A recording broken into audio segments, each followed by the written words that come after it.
반갑습니다. 조교입니다. 오늘은 휴대폰을 박살낸 놈들 박영수, 김만배에 대해서 논평을 드리도록 하겠습니다.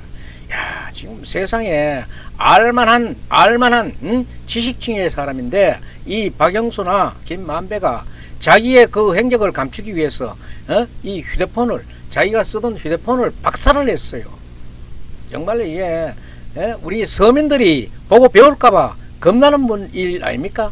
이게 좀 배우고 이거 그 박영수라 그러면은 정말로 이 선이 큰 검사, 정말로 부잣집 아들로서 뭐 하나 뭐 모자람이 없는 그런 훌륭한 검사로 알았는데 지금 와가지고 깜빵 들어가 있잖아요.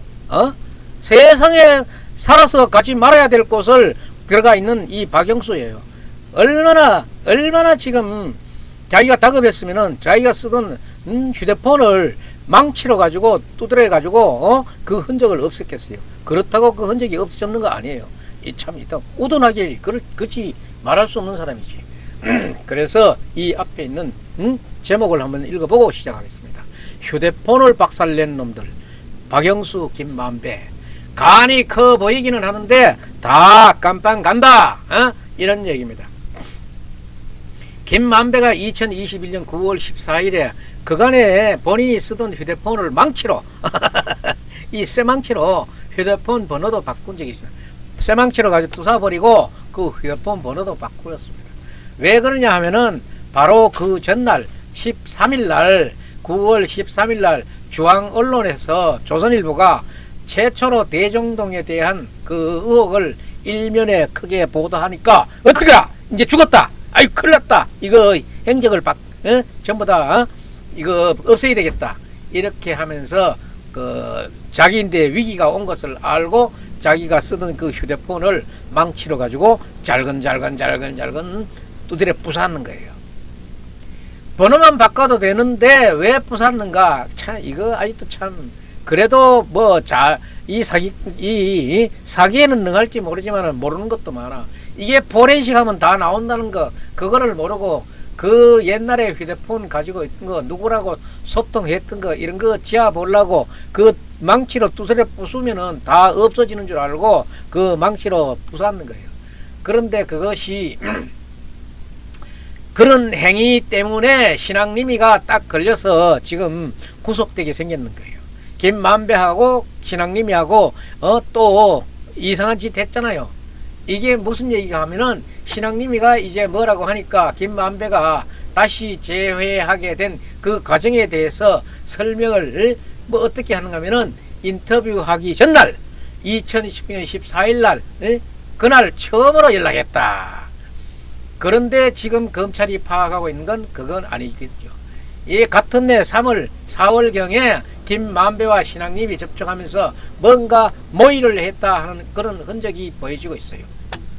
왜냐하면은 김만배가 자기 사재 100억을 들어가지고 언론재단을 만들어서 언론재단을 만들면은 거기에 초대 이사장으로 신앙님을 앉히겠다 이런 거예요. 그런 것을 주변에 얘기를 많이 하고 있었거든요. 그래서 이 억대 연봉에다가 월 1,000만 원 정도는 그 법인카드를 쓸게 해준다 그러니까 이거 누가 실어갈 사람이 있겠습니까? 그래 갖고 그것을 들은 옆 사람들이 신앙님이 본인이 오케이라고 했습니까? 그 김만배한테 물으니까 당연하지. 형님이 형 그거 좋아했지. 그럼 당연히 그렇게 대답했는 것처럼 얘기를 했는데 그래서 인터뷰가 9월 15일이었지만 그 전부터 봄 무렵부터 뭔가 모종의 그 모의를 해온 게 아니냐 그런 거예요. 인터뷰하기 전날인 9월 14일에 오랜만에 15년 20년 만에 연락이 됐다고 이렇게 얘기를 하고 이렇게 짜맞춰 나가고 있는 거예요. 그래서 연락처는 어떻게 알았는가 이렇게 묻는 말에는 김만배 씨가 과거 김만배 씨 부고가 낳는 그런 기사를 찾아보고 2016년 4월 30일이었다 그래요. 그러니까 그 부고 기사가 2021년 김만배의 번호를 알기 위해서 김만배가 그 초상을 당했는 그 부고 기사를 찾아가지고 2016년 4월 30일 거기 보니까 상주 전화번호가 적혀 있는데 그게 누구 거라고 그 번호는 이름은 없고 상주 여러 명이 있을 수 있지 않습니까? 그런데 그 상주 번호가 있었는데 자신이 갖고 있던 옛날에 그 번호하고 비교를 해보니까 뒷자리가 그게 일치하더라는 거야. 그 뒷자리가 2016년 얘는 이때 하면 010도 있고 00 저쪽에 011이 있고 이렇게 혼재되어 있을 그때겠죠. 그런데 뒷자리 네 자리가 똑같아 가지고 이게 김만배 전화구나 하고 맞다 이렇게 해가지고 2021년 9월 14일 날 인터뷰 전날 연락을 해서 다음날 약속을 잡아 가지고 판교 한 카페에 만나 가지고 이야기를 했다 이런 거예요. 이게 지금 신앙님이 주장하고 있는 자신의 아리바이인데, 그렇다면은 김만배가 바로 그날 신앙님을 연락했다는 날 무엇을 했나 하면은 자기 휴대폰을 망치로 두드려 부수는 일을 하고 있어요. 그리고 대리점에 가가지고 휴대폰 전화번호를 바꿔버리고, 그러니까 당연히 새 전화번호를 신앙님이 알 길이 없었는데, 그러면은 어떻게 둘이 연락이 됐느냐 이렇게 얘기하니까 앞뒤가 안 맞지요. 두 사람이 지금까지 하는 얘기로는. 그런데 신앙님이 작년 3월 6일 날 뉴스타파에서 그거 보도가 난 직후에 오마이뉴스 TV에 출연을 했었답니다. 거기서 김만배 씨 연락처를 찾기 위해 인터넷을 검색을 했고, 김만배 씨 부친상 부음 기사에 이름이 밝혀지지 않는 상주 전화번호가 있었는데 자신이 갖고 있던 옛날 번호 끝자리가 일치해 가지고 김만배가 맞다 이렇게 판단하고 자기가 연락했다. 그러니까 김만배가 자기에게 연락이 온 것이 아니고 신앙님이 자기가 먼저 연락했다 이런 거예요. 그런데 이 72분짜리의 무편집 녹취록에 보니까 신앙님이 이렇게 김만배에게 얘기합니다. 내가 전화번호 어떻게 알았는지 알아? 이렇게 물으니까 김만배 씨한테 그렇게 묻고 나서 자문자답, 자기가 묻고 자기가 답한 거 보면은 부고 보고 내가 왔어. 부고 당신 전화번호를 찾아갖고 전화한 거야. 부고에서 그것 때문에 내가 너 찾아온 거야 이렇게 얘기를 하는 거예요. 그리고 최근에는 기자들에게 그때 인터뷰하기 전에 연락하기 전에 김만배 씨랑 일체 접촉한 적이 없다, 연락한 적도 없다, 뭐 이런 거 아닙니까? 그러니까 15년 20년 만에 인터뷰하기 전날인 9월 14일 날 연락했다는데, 아니 이게 그 전날 조선일보 기사에서 김만배가요 자신의 동업자예요. 인테리어 업자 범죄 수익을 주로 하는 그 사람을 통해 갖고 은닉 사업을 했고 인테리어 업자를 했고, 그 다음에 인테리어 업자에게 자기 휴대폰을 주고 그거를 폐기 처분해 달라고 그래 갖고 그 업자가 그거를 망치로 태워 가지고 다 부셨다는 그 증거로 사진까지 찍었어요. 이거를 사진까지 찍어 가지고 김만배한테 보여줬어요. 이렇게 들고 부숴 가지고 이렇게 사진 찍어까지 보내준 거예요. 이렇게 확실하게 증거인멸을 완료했다고 했는데 이 인증사진까지 김만배는 받은 거예요. 그렇다면 신앙님이 새 번호를 알 리가 만무한데 어떻게 옛날 그런 부고 기사에 나온 그 전화번호를 가지고 연락을 했다. 이게 바로 딱 걸린 거예요. 딱 걸렸다는 거예요. 신앙님의 새빨간 거짓말이 여기에서 딱 걸린 거예요. 이렇게 볼 수밖에 없는 거예요. 대장동 관계자들의 얘기에 따르면 혹시라도 김만배가 번호를 바꾸면 옛날의 번호들이 걸려오는 거를 이렇게 자동으로 착신 전환 그 서비스를 신청할 수 있잖아요. 그거를 안 해놨다는 거예요. 왜냐하면은 예약 번호를 예전에 그런 번호가 걸려오는 거를 받지 않으려고 전화번호를 바꾸고 부사내버렸는데, 옛날하고 차단하려고 했는데 그거 착신 저는 신청을 안 했지. 그러니까 착신 전원은 당연히 안 해나간 거지요. 그러니까 신앙님하고 김만배의 새로운 번호는 그쪽 통화를 했다는 건데, 신앙님의 해명은 앞뒤가 영 안 맞는다, 완전히 안 맞는다 이런 거예요. 그러니까 이거는 김만배의 자신의 바뀐 휴대폰 번호를 신앙님에게 먼저 알려줬기 때문에 이렇게 만나게 된 거 아닌가. 신앙님이 어떻게 해서 15년 만에 연락이 와가지고 만나서 녹음했느냐. 그냥 차 한잔 마시면서 서로 사적인 얘기 나눴다 그랬는데 그게 또 녹음이 됐고, 그 녹음이 됐는데 자기가 나중에 구속돼 가지고 구치소에 있었기 때문에 그게 기소가 됐는지 모르겠다. 이게 김만배 아리바이인데 이게 그냥 폭삭 다 무너지게 된 거죠. 그러니까 신암님만 이게 무너지는 게 아니라 김만배도 이 휴대폰 부수는 것 때문에 다 같이 무너져 버리는 거예요. 바로 그 휴대폰 부수고 번호를 바꿨기 때문에 김만배가 무너지고 신앙님이 무너지게 된 거예요. 그리고 그때 9월 14일 날 처음에 뭐 한 게 뭐 아니고 그 전에부터 뭔가 두 사람이 교류가 있었기 때문에 9월 14일 날 김만배가 신앙님에게 SOS를 치고 SOS를 받고 형 이거 인터뷰 합시다. 그래 좋다. 뭐 좀 있냐? 공짜가 없잖아. 그러니까 SOS를 치고 이거를 그냥 오랜만에 사적으로 만나가지고 대화하는 것처럼 그래서 김만배가 지난 9월 7일입니까? 구속 만기 돼가지고 나오면서 자신은 녹음하는 줄 몰랐다. 에? 그렇게 몰래 녹음한 신앙님 선배가 그거는 나인데 사과해야 될 일이다. 신앙님 역시 김만배 녹음한 것은 맞다. 내가 김만배에게 사과해야 되는 게 맞다. 이렇게 그들이 입을 쪽쪽 맞춰는 거예요. 이렇게 의도적으로 계획적으로 김만배가 먼저 SOS를 쳐가지고 이 대장동 프레임을 이재명에서 윤석열로 바꾸어 나가고 있는 거예요. 이재명에서 윤석열로 바꾸어 나가고 있는 거예요. 그 어떤 기획을 가지고 먼저 신앙님에게 SOS를 쳐가지고 이렇게 됐고, 그래서 맨입으로 안 되니까 말도 안 되는 책을 그 1억 6,500만 원을 주고 산 것이에요. 그런데 이걸 가지고 지들 나름대로 둘이 입을 맞추고 아리바이를 만들어냈는데 그 휴대폰을 망치로 부수고 전화번호 바꾼 거, 그 다음에 둘 다 딱 들통이 나가지고 이제까지 아리바이 맞춰놨는 게 새빨간 거짓말로 들통이 나가지고 이제 가야 되는 건 어딥니까? 국립호텔 교도소. 그래서 보니까 김만배 김항님 이거 한국일보 때 만난 그런 선후배 관계 둘 다 언론인 아닙니까? 그런데 이 신앙님이요 2012년 민주당이 비례대표를 신청했다가 거기에 언론인 출신 여성 언론인 근데 밀렸는데 그 밀렸던 그 사람이 누군가 하면은 최민희라고 민주당 추천위의 방통위원이에요. 이 사람이 윤석열이 거부해가지고 안 됐지요. 그 최민희한테 밀려가지고 이 신앙님이 국회의원이 못 됐는데, 그리고 나서 신앙님이 뭘 했냐 하면은 미디어 오늘이라고 있어요. 이 미디어 오늘의 좌파 언론이지요. 거기에 사장으로 갑니다.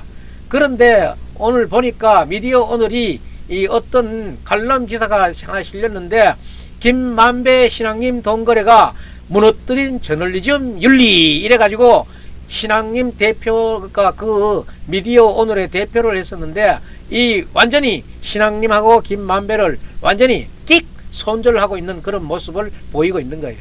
그러니까 이 좌파 언론들이 보더라도 이 돈거래, 이게 말이 안 되는 이런 돈거래, 좌파 언론들조차도 신앙님 편을 들지 않고 있다 이런 거예요. 그런데 신앙님이요 이제 포렌식을 이틀째 참관하면서 7일날은 이제 피의자 신분으로 출석해서 조사를 이제 받아놨고, 이제까지 그 휴대폰 포렌식 첫날, 어제는 이튿날 그렇게 해가지고 거기에 출석하면서 피의자 신분으로 저쪽에 검찰에 고소할 것을 검찰을 고소한다는 그런 얘기를 하고 있어요. 고소장을 써였는 게 아니고 고소를 계획하고 있다 이런 게, 또 계획하고 있는 걸 말할 필요가 뭐 있어요? 고소하고 나서 고소했다든지 고소하러 지금 간다든지 이렇게 얘기해야지. 그런데 기자들이 검찰이 뭐 대부분 그렇게 흘렸겠지만은 피사실 공포인가, 그럼 공소장을 낼 건가 이런 질문에는 지금 대답을 안 하고 있습니다.